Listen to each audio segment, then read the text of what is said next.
मित्रांनो, लक्ष्मीच्या पावलांनी या मालिकेच्या आजच्या भागामध्ये कला आता संगीताला म्हणते, आई तू अगोदर गोळ्या घे बरं. असं म्हणून ती आता फोर्स करून संगीताला गोळ्याच देते.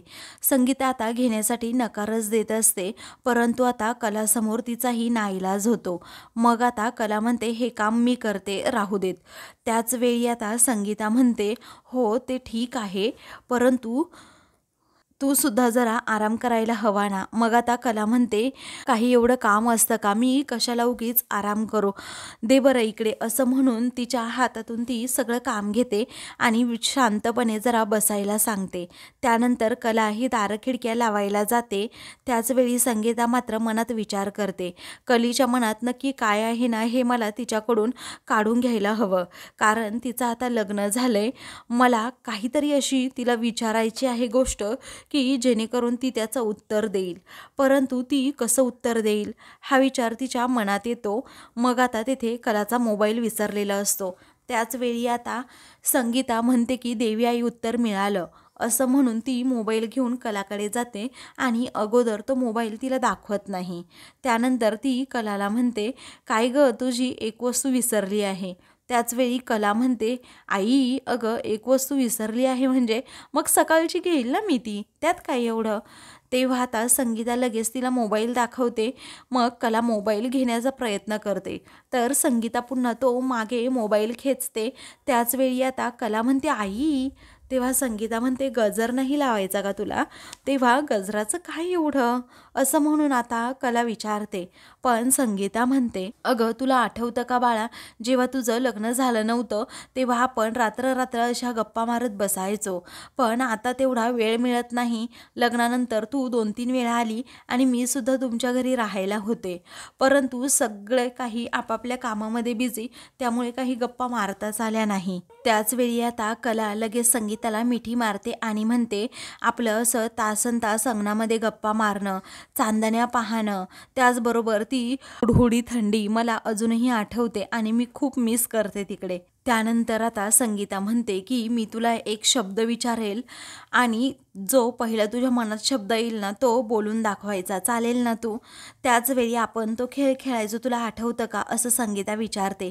तेव्हा कला म्हणते, हो आठवतंय, चल आपण खेळूयात. पण मला सांग आई, अगोदर तू विचारणार का मी.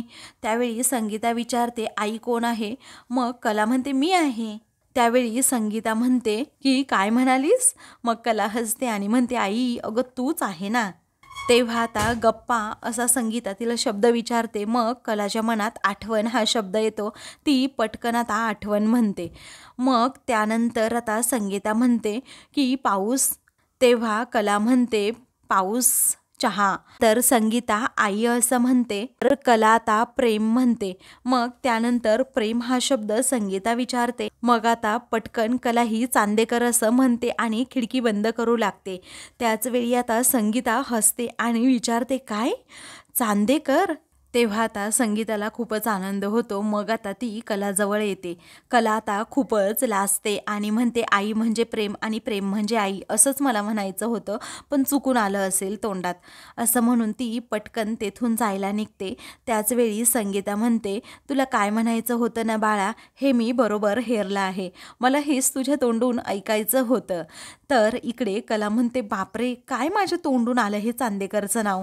मला असं वाटतंय की आम्ही सतत भांडण करत असतो ना, म्हणून आम्हाला एकमेकांची अशी सवय झाली असेल आणि त्यामुळे चांदेकरचं नाव पटकन तोंडात आलं असेल. तेव्हा संगीता आता तिच्याकडे पाहून हसते. मात्र कला म्हणते, आई मी आता झोपायला जाते हां, गुड नाईट. इकडे आता राहुल रूममध्ये आता गेम खेळत असतो. त्याचवेळी नैना त्याच्यासाठी पाणी घेऊन तेथे येते.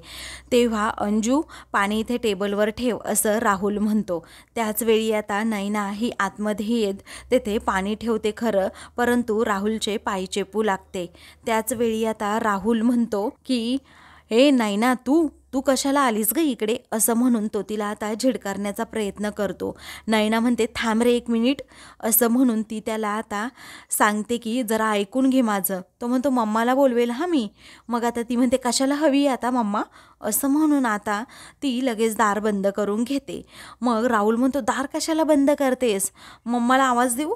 ती म्हणते नको रे, जरा थांब, काय सांगायचंय ते जरा ऐकून तरी घे, असं म्हणून आता ती त्याला जरा गप्प बसायला सांगते. त्यावेळी आता मी तुझी सर्व सेवा करायला तयार आहे, मला फक्त तुझ्या खोलीमध्ये राहण्याची तू परमिशन दे, असं म्हणून ती त्याला जवळ घेते. तेव्हा तो तिला झिडकारत लांब हो असं रागातच म्हणतो. त्याच वेळी आता नैना ही राहुलचा पाय पकडते आणि त्याला म्हणते की राहुल प्लीज ऐक ना, अरे तू म्हणशील ना ते सगळं करायला मी तयार आहे. त्यानंतर आता नैना ही राहुलला जवळ घेते आणि म्हणते राहुल, तुझी एवढी हक्काची आणि सुंदर बायको असताना तू बाहेर तरी कशाला जायला हवं, तू मला सांग ना, मी तुझ्यासाठी काहीही करेल, अगदी तू म्हणशील ते सगळं, असं म्हणून तीच त्याला जवळ घेण्याच्या प्रयत्नात असते. तेव्हा तो पुन्हा एकदा तिला झिडकारत म्हणतो ए बाई बाजूला हो. तेव्हा नैना म्हणते अरे तो अद्वैत बघ ना कसं त्याच्या कामावर फोकस करतो, तू सुद्धा तुझ्या कामावरच फोकस कर ना, बाकी सगळं काही मी सांभाळून घेईल. म्हणजे तुला काय हवंय काय नको आहे, तुझ्या कॉफीची वेळ, तुझ्या जेवणाची वेळ, त्याचबरोबर तुझे असणारे ड्रिंक्स, तुला चालेल ना, असं म्हणून ती पुन्हा एकदा त्याच्या गळ्यात पडते. तेव्हा तो हो असं म्हणतो. त्याचवेळी आता नैना खूपच खुश होते. मग आता तो म्हणतोय माझ्यासाठी एक ड्रिंक बनव चल. तेव्हा ती आता विचारते काय, मग स्मॉल की लार्ज. तेव्हा तो लार्ज असं म्हणतो. त्यावेळी नैना आता लगेच कपाटाच्या जवळ जाते आणि त्यातून ड्रिंक्सची बॉटल काढत म्हणते चला, रूममध्ये तर जागा मिळाली, आता हळूहळू तुला कशी ताब्यात घेते ना राहुल, तू बघतच राहा रे. आता नैनाने तसा प्लॅनच केलेला असतो. दुसऱ्या दिवशी घरातील सर्वजण नाश्ता करत असतात, सर्वजण एकदम गप्प गप्प असतात. त्याचवेळी आबा विचारतात काय सर्वांनी काय मौन व्रत धारण करण्याचं ठरवलंय की काय, कारण खाताना बोलत नाही आपण, ठीक आहे, परंतु त्यानंतर आता आबा लगेच अंजूला आवाज देतात आणि म्हणतात की अंजू अगं मला पटकन पोहे वाढ ग. नैना म्हणते आबा अहो अंजू कशाला, मी आहे ना, मी देते, असं म्हणून ती पोहे देण्याच्या प्रयत्नात असते, पण आता आबा घेत नाहीत. ते आता अंजूलाच बोलवतात. त्यानंतर आता आबा पुन्हा एकदा अद्वैतला विचारतात काय रे काल तू कलाकडे गेला होतास ना, आता विहीनबाईंची तब्येत कशी आहे. त्याचवेळी अद्वैत म्हणतो हो बेटर आहे, अहो त्यांचे फॅमिली डॉक्टर आहेत ना पाटील डॉक्टर, त्यांनी मिसेस खरे यांना डाएट प्लॅनसुद्धा दिलाय, त्याचबरोबर औषधं काही प्रिस्क्राईब केली आहेत, आता काजल आणि खरे आहेच त्यांची काळजी घ्यायला. मग आता आबा म्हणतात त्यांना बरं वाटतंय ना, मग काही टेन्शनच नाही, आणि त्याचबरोबर कला असल्यावर तर वेगळं काही टेन्शन घेण्याची गरजच नाही. त्यानंतर आता अद्वैत म्हणतो एक मिनिट हा आबा, असं म्हणून तो अंजूला आवाज देतो आणि खऱ्याने दिलेला डबा घेऊन ये असं म्हणतो. त्याचवेळी अंजू तो डबा घेऊन येते आणि मग अद्वैत म्हणतो आबा हे पहा खरेने तुमच्यासाठी पौष्टिक लाडू दिले आहेत. तेव्हा आबा आनंदाने ते लाडू खाऊ लागतात आणि सर्वांना एक एक दे असं म्हणतात. तेव्हा आता अंजू ही सर्वांना आता ते लाडू देऊ लागते, परंतु सरोज म्हणते मला नको आहे, त्या खऱ्यांच्या इथलं तर काहीच नको मला. मग आता त्यावेळी आता अंजू सर्वांना लाडू देऊ लागते. मग आता आबा म्हणतात सरोज तुला घ्यायचं नसेल ना हरकत नाही. तेव्हा राहुल म्हणतो मला सुद्धा नको आहे आणि मम्माला सुद्धा नको आहे. तेव्हा मात्र आता आबांना खूप वाईट वाटतं आणि अद्वैतला सुद्धा. मग आता नैना मनातच विचार करत असते की काय गरज आहे या कलाला तिकडे बसून लाडू बनवण्याची, सर्व फोकस आपल्याकडेच कसा राहील ना, हेच फक्त तिला हवं असतं. आता येऊ दे इकडे, मग बघतेस तिच्याकडे, असं म्हणून ही जरा चिडतेच. त्यानंतर आबा विचारतात अद्वैत अरे तुझी मीटिंग कशी झाली. तेव्हा आता अद्वैत म्हणतो नाही आबा काल मीटिंगच झाली नाही, त्यामुळे आज फोन कॉल ठरलाय, आता कॉलवरच सर्व गोष्टी या फायनल होणार आहेत. ॲक्च्युली काल डिनर प्लॅन होता पण तो नाही होऊ शकला. तेव्हा सरोज आता रागातच म्हणते मीटिंग संपल्यानंतर सरळ घरी यायचं समजलं. त्याचवेळी अद्वैत म्हणतो हो आई. इकडे संगीता आता चहा पित असते, तर आता कपाटामध्ये असणारी एक जुनी पेटी काढत त्या पेटीमध्ये काय आहे हे कला शोधत असते. त्याचवेळी आता तिला दुकानातलं काही सामान त्यामध्ये दिसतं. मग आता तिला आठवतं की कशाप्रकारे आपलं दुकान जळालं होतं, तेव्हा अद्वैतने खूप मदत केली होती. त्याचवेळी आता कला त्याबद्दल संगीताला देखील सांगते आई अगं खरंच ना, चांदेकर तसा ना खूप चांगला माणूस आहे, कारण आपलं दुकान जेव्हा जळालं तेव्हा त्याने खूप मदत केली ना, पण थोडा आगाऊसुद्धा आहे हा ना तेवढाच. त्याचवेळी आता संगीता हसते. त्यानंतर आता ती हलव्याच्या दागिन्यांचे तिथे फोटो पाहत असते. त्याच वेळी आता कलाच्या मनात येतं की आपणही काहीतरी असं करावं. म्हणून ती आता म्हणते, आई अगं लग्न झाल्यानंतर पहिल्या वर्षी सर्व सण हे साजरे केले जातात ना. तेव्हा संगीता म्हणते, हो अगं, मग आता मला आठवतंय विशुताईचं लग्न झालं तेव्हा त्यानंतर तिने नवऱ्याबरोबर हलव्याचे दागिने घालून फोटो काढले होते. तेव्हा ती आता विचारते, माझे आणि चांदेकरचे सुद्धा असे हलव्याचे दागिने घालून फोटो काढूयात का? त्यावेळी आता संगीता विचारते, काय तुला हलव्याचे दागिने घालून असे फोटो काढायचेत काच अद्वैतरावांबरोबर? मग आता कला म्हणते, हो. मग आता संगीता म्हणते, चल मग आजच हळदी कुंकवाचा कार्यक्रम करून टाकू. तेव्हा कलाला आता खूपच आनंद होतो. ती म्हणते, मी लगेच हलव्याचे दागिने करायला घेते. मग आता त्यांना फोन करून जरा बोलव असं आता संगीता म्हणते. त्यावेळी आता कला म्हणते, हो बोलवते. आता कला लगेच अद्वैतला फोन करते. तो म्हणतो की आता काय हिचं. मग आता असं म्हणून तो कॉल रिसीव करतो आणि विचारतो, काय झालं, काम करू दे की, मला शांत राहू दे की, अगं सारखी उठली का फोन करते, चावचाव करते. मग आता कला म्हणते, बायको आहे मी तुझी म्हटल्यावर चावचाव करणारच. अरे मी तुला अशी सोडणार नाहीये, समजलं? तेव्हा आता अद्वैत म्हणतो, अगं नुसती सोडणार नाहीयेस तू ना मानगुटीवर बसणारं भूत आहेस, भूत. तेव्हा आता झालं का तुझं बोलून? अरे तुला सांगून ठेवते चांदेकर, एका भूताच्या मानगुटीवर दुसरं भूत कधीही बसत नाही. त्याच वेळी आता तो म्हणतो, how dare you call me भूत. त्याच वेळी आता ती म्हणते, बायकोच्या हक्काने मी तुला भूत बोलतीये, समजलं? मग आता तो म्हणतो, स्टॉप दिस नॉनसेन्स असं म्हणून तो तिला गप्प करत असतो. इकडे आता कला मात्र हसत असते.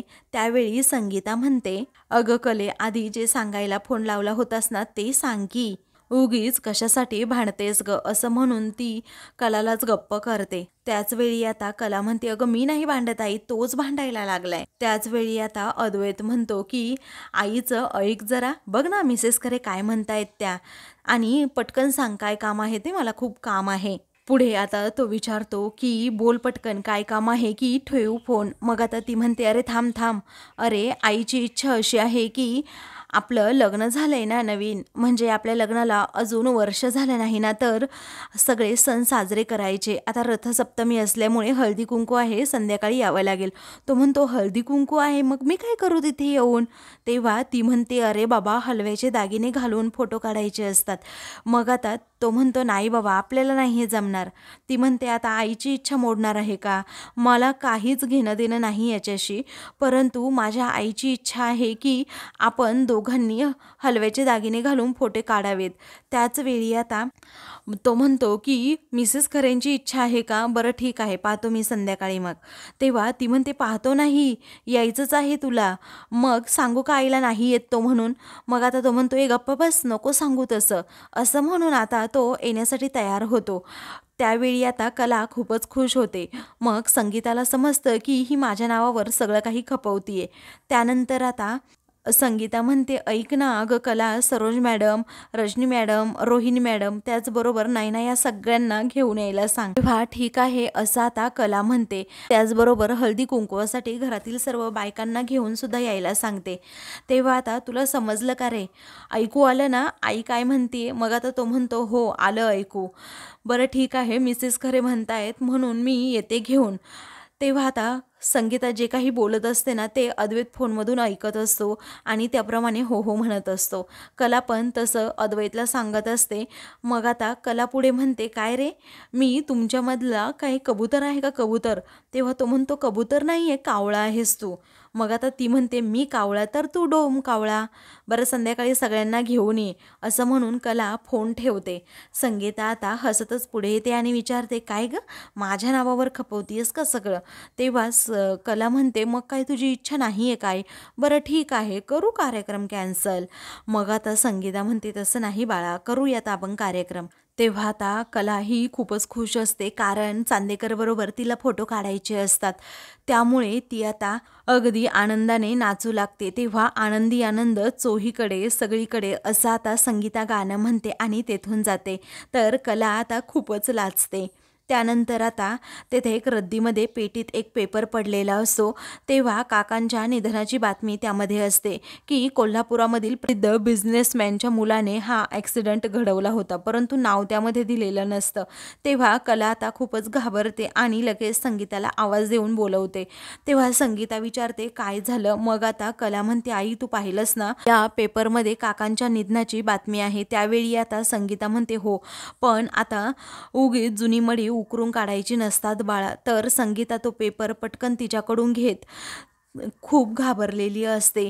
तेव्हा आता कला म्हणते आई मी या विषयाचा छडा लावणार आहे, कारण काका गेल्यापासून आपल्या सर्वांची आयुष्य किती बदलली हे तुला माहीत असेल. मग आता तुझा संसार सुखाचा चालू आहे ना, तू त्याकडे लक्ष दे, अजिबात दुसरीकडे लक्ष द्यायचं नाही असं संगीता म्हणते. त्याचवेळी कला म्हणते आई असं नाही अगं, बघ मी सुद्धा कोल्हापुरातील एक मोठ्या बिझनेसमॅनची बायको आहे आणि आबासुद्धा आता सर्वांना चांगले ओळखतात, त्यामुळे त्या लोकांना धडा शिकवायलाच हवा. हे पत्रकार विकले गेले होते का गं तेव्हा, असं म्हणून आता कलाही चिडते. तेव्हा संगीता तिला समजावते की तुला चांदेकर बरोबर संध्याकाळी फोटो काढायचे आहेत ना. मग कला हो असं म्हणते आणि लगेच ती तेथून जाते. तेव्हा संगीताला मात्र खूप टेन्शन येतं आणि ती त्या पेपरकडे पाहतच राहते. इकडे आता घरातील सर्वजण अजूनही हॉलमध्येच बसलेले असतात. तेवढ्यातच तेथे आता अद्वैत येतो आणि आबांना सांगतो आबा आत्ता खरेंचा फोन आला होता, मिसेस खरेसुद्धा माझ्याबरोबर बोलत होत्या. त्यांनी सांगितलं की हळदी कुंकू आहे आज, तिकडे घरातील सर्व बायकांना बोलवलं आहे. तरी आबा म्हणतात हो आज रथसप्तमी आहे ना, त्यामुळे जावं लागेल तिकडे. मग त्यांनी हळदी कुंकू ठेवलं आहे तर. तेव्हा ठीक आहे असं आता अद्वैत म्हणतो. मग त्यानंतर सरोज म्हणते मी काही जाणार नाही. तेव्हा आता अद्वैत म्हणतो आई अगं त्यांनी बोलवलंय. मग आबा म्हणतात सरोज हे बघ तू सुवासिनी आहे, अजिबात असं हळदी कुंकवाला नाही म्हणायचं नाही. तेव्हा आता तिचा नाईलाज होतो. रोहिणी नैना त्याचबरोबर रजनी या सर्वांना आता आबा तिकडे जायलाच सांगतात. तेव्हा आता सर्वांची तोंड मात्र वाकडी असतात. नैना म्हणते काही ना काही कारण काढून मला त्या भिकारड्या घरात जायचंच नाहीये, परंतु माझाही नाईलाज आहे. रोहिणी सरोजचा आता नाईलाज झाल्यामुळे त्या सर्वांना जावं लागतं. तर संध्याकाळी आता इकडे कलाच्या आईने सर्व तयारी केलेली असते. मग आता सरोज आणि त्याचबरोबर रोहिणी तोंड वाकडं करतच तेथे आलेल्या असतात. तर आता काजल सर्वांना सरबत देणार असते. संगीता त्याबद्दल तसं सांगते. मग आता तेवढ्यातच अद्वैत हा तेथे येतो आणि कलाकडे पाहतच राहतो. आता कलाने काळ्या रंगाची साडीही नेसलेली असते. आता अद्वैत तेथे येताच कलाकडे खूप वेळ पाहत असतो. ते पाहून आता सरोजचा जळफळाट होतो. मग आता ती म्हणते अद्वैत. तेव्हा अद्वैत हा लगेच कलापासून बाजूला होतो आणि नंतर कलाला खूप वाईट वाटतं. नैना तर पायावर पाय टाकून मस्त अशी मॅडमसारखी बसलेली असते. ते पाहून कलाला आता खूपच राग येतो. त्यानंतर आता काजल तेथे सरबत घेऊन येते.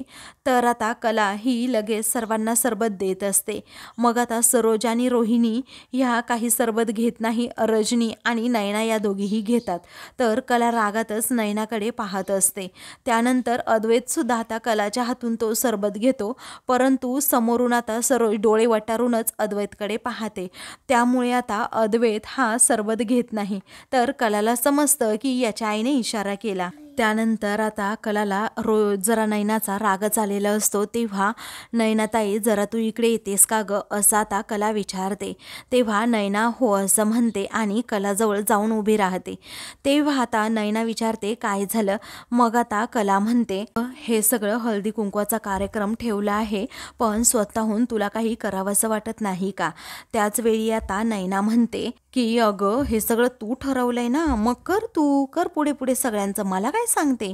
तेव्हा रोहिणी आणि सरोज या एकमेकींकडे पाहू लागतात, कारण या दोघीही बहिणी आता इथे सुद्धा भांडायला लागल्यात का हा प्रश्न सर्वांना पडतो. तेव्हा संगीता आणि त्याचबरोबर कलाचे बाबा एकमेकांकडे पाहत असतात. अद्वैतने सुद्धा हे बोलणं आता ऐकलेलं असतं, त्यामुळे तो आता कलाकडे पाहतच राहतो. त्यानंतर आता नैना म्हणते काय करायचं आहे ते सांग. तेव्हा संगीता आता पटकन पुढे जाते आणि नैनाला म्हणते की नैना अगं काय करायचं नाही, तू जाऊन बस बरं तिथे. तेव्हा नैना पुन्हा आता एकदम तेथे जाऊनच बसते. तेव्हा सरोज आणि रोहिणी पुन्हा एकमेकांकडे पाहतात आणि तोंड वाकडं करतात, कारण नैना एवढी माजोरडी आहे हे त्यांना अगोदरपासूनच माहीत असतं. तेव्हा रजनी आता विचारते की तुम्हाला काही मदत करायची आहे का? त्याचवेळी संगीता म्हणते नाही, ते आम्ही करतो आता. कला आता संगीताकडे पाहते आणि मग त्यानंतर संगीता जरा मोठ्यानेच म्हणते की नाही अहो, तुम्ही बसा, आम्ही करतो सगळं. असं म्हणून ज्यूसचे ग्लास घेऊन ती आतमध्ये चाललेली असते. तर काजल आता म्हणते की आई अगं राहू दे ना, मी घेऊन जाते. असं म्हणून ती पटकन आतमध्ये जाते. त्यानंतर आता कलाचे आईबाबा जरा घाबरलेलेच असतात, कारण आता जर सरोज आणि रोहिणीला काही आवडलं नाही तर खूप मोठा प्रॉब्लेम होईल ना या विचाराने. त्यानंतर आता कला संगीताला विचारते सांगायचं का त्याला ते दागिने घालण्याविषयी. मग आता संगीता म्हणते हो सांग. त्यानंतर आता कला अद्वैत जवळ जाते आणि त्याला म्हणते चल. तेव्हा तो विचारतो कुठे चल. तेव्हा ती म्हणते अरे आज आपली संक्रांत आहे ना, त्यामुळे आपल्याला ते दागिने घालायचे आहेत. तेव्हा कोणते दागिने असं आता लगेच अद्वैत विचारतो. तेव्हा हलव्याचे दागिने दाखवत कला त्याला चल असं म्हणते. पण आता अद्वैत म्हणतो नाही बाबा, मी हे हलव्याचे वगैरे दागिने नाही घालू शकत. तेव्हा कला म्हणते असं का करतोस रे, असं नको ना करू, चल दागिने घालायचे, पहिली संक्रांत आहे ना. तेव्हा संगीता म्हणते की अहो घालावे लागतात ते दागिने, तुम्हाला घालावे लागतील. तेव्हा संगीता म्हणते अहो तुमची पहिली संक्रांत आहे ना, म्हणून तुम्हाला ते घालावे लागतील दागिने. त्याचवेळी अद्वैत म्हणतो नाही मिसेस खरे, परंतु हो मला जरा ते ऑड वाटतंय. तेव्हा जावई बापू अहो कसं आहे ना, असं म्हणून संगीता अद्वैतला समजावते. तेव्हा सरोज मध्येच आता ओरडते नाही म्हणजे नाही, त्याला नाही आवडत ना ते दागिने घालायला, मग तो नाही घालणार. तेव्हा सर्वजण आता खूपच घाबरतात. सरोजकडे सर्वजण पाहत राहतात. तर आता मित्रांनो पुढील भागामध्ये हळदी कुंकवासाठी आता तेथे असणाऱ्या बायका येतात आणि नैनाला म्हणतात अगं गरोदरपणाचं नाटक करत होतीस, ही आई तशीच आणि मुलीही तशाच. त्याचवेळी अद्वैत हा उठतो आणि कलाच्या बाजूने स्टँड घेत म्हणतो त्यांच्या संस्कारांवर बोट उठवण्याचा अधिकार तुम्हाला दिलाच कोणी, कारण नैना जे काही वागली आहे तिच्या वागण्याला ती संपूर्णतः जबाबदार आहे. त्याचवेळी आता तेथे असणाऱ्या काकी पुढे येतात. अद्वैत कलाचा हात एकमेकांच्या हातात देत म्हणतात की हा हिरा आहे, हिरा याला जप. मग आता कला ही प्रेमानेच अद्वैतकडे पाहत मनात विचार करते हा हिरा असेल ना तर तेच सोनं मला गळ्यात आयुष्यभर मिरवायचे. अशाच मालिकेंचे पुढील भाग पाहण्यासाठी चॅनलला सबस्क्राईब करा.